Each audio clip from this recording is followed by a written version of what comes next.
Good afternoon, everyone. Thank you for joining us for a special edition of Valley News Now this afternoon. Normally, we're here to provide you with kind of an update on what we're working on, but today we wanted to expand on something a little bit more, and we are joined in studio now by Ethan Kramer, one of our reporters here at Valley News Live.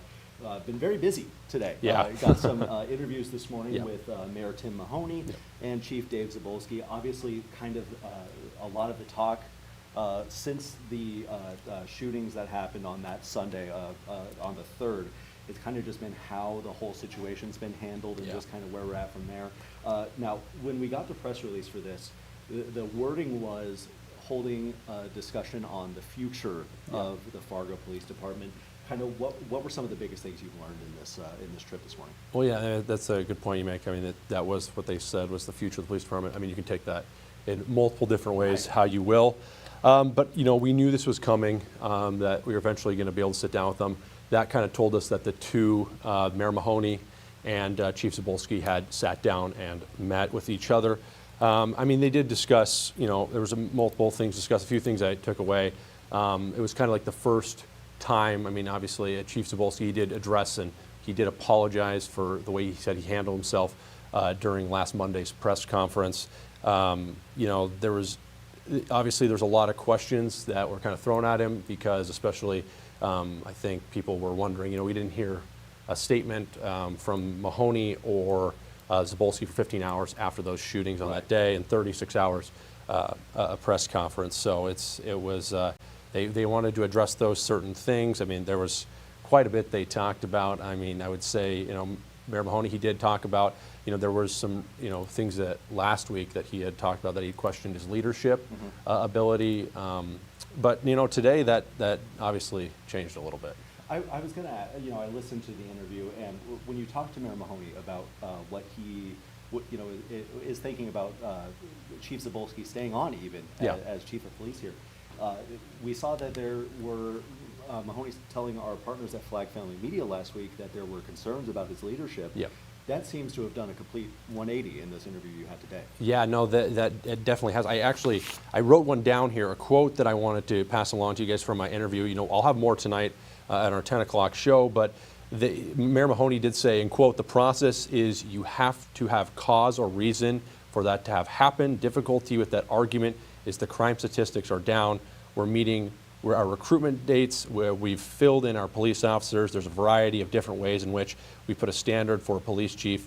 The chief has exceeded." So he basically talked about how, you know, he talked about the police chief's resume and basically touting the work he's done.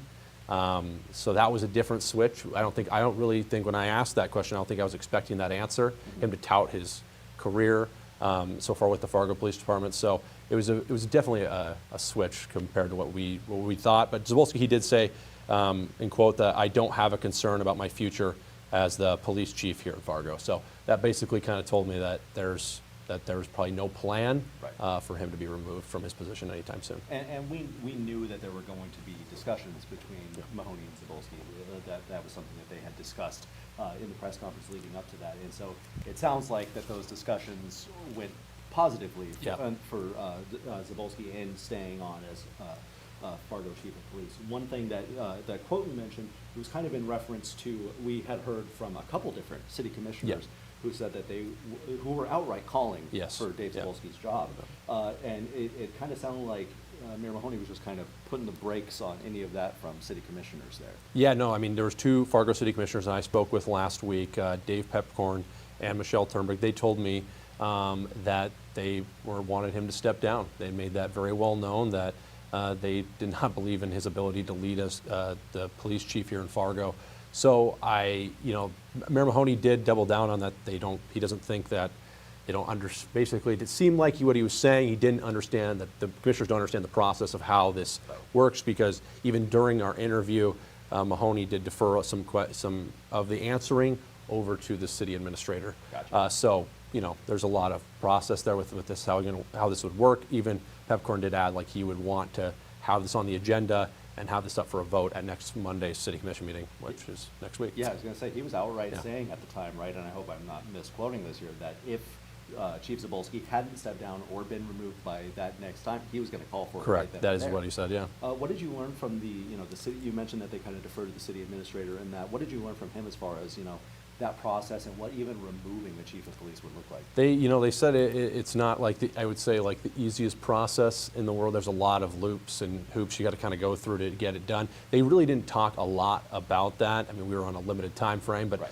they didn't really talk a lot about that. So I honestly, as myself as a journalist, I'm going to look more into that and seeing, if this is brought up, especially at Monday's City Commission meeting, what does that process look like with getting this done? Because I think a lot of people are wondering.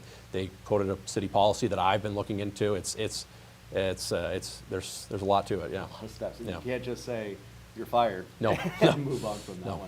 one. I did want to mention real fast. I meant to mention this at the Yep. top of our Facebook Live.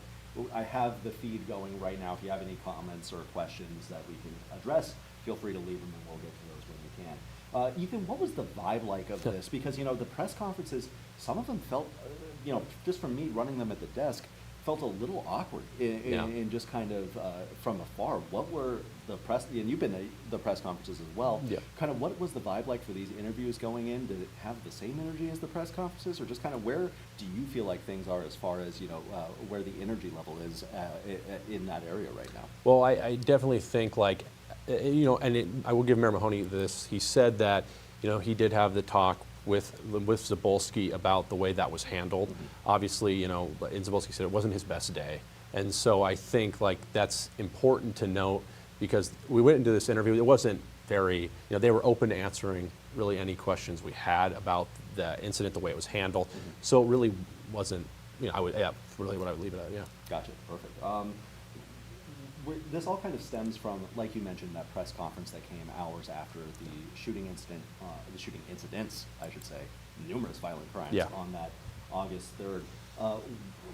You are our weekend anchor. Yeah. You also produce the shows. I'm going to peel behind the curtain a little bit. You produce the shows on the Yeah. weekend. You're responsible for gathering that information. What was the aftermath of that incident like for you? As this whole situation arises on transparency and openness from FPD, what was that day like from your perspective? Well, I would say it was a very hectic day. There's a lot going on. There was two major crimes that happened at such an early time in the morning, and I think we wanted to get information out as quickly as possible. But a lot of the information, as you know, and a lot of us know in the station, we are provided the information from the Fargo Police Department. They are our go-to, and whatever they can provide us at that time is what we can. And so, we did ask for as many updates as possible, and they were good about what they could provide. Obviously, we did ask, if I'm correct, I asked for a statement from the mayor at around 12:30 in the afternoon, and we didn't get it till just sometime after 5. Right. So, I was hoping to get that sooner. Because I think we wanted to get that out there and get what the police chief had to say, and I think that was kind of tough because we were waiting for statements. Because I also, got statements from, U.S. Senator Kevin Kramer. I got, from local leaders, I got responses a little quicker just about what had happened, even if it was brief.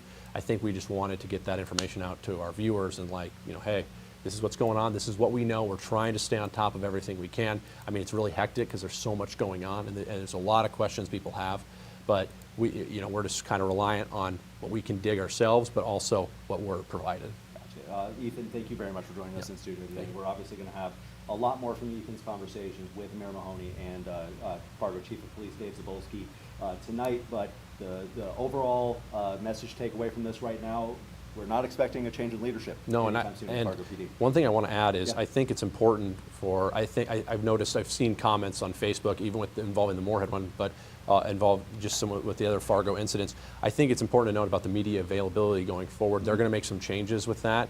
Obviously we've seen that over the weekend. They addressed it the next morning after the shooting over the weekend.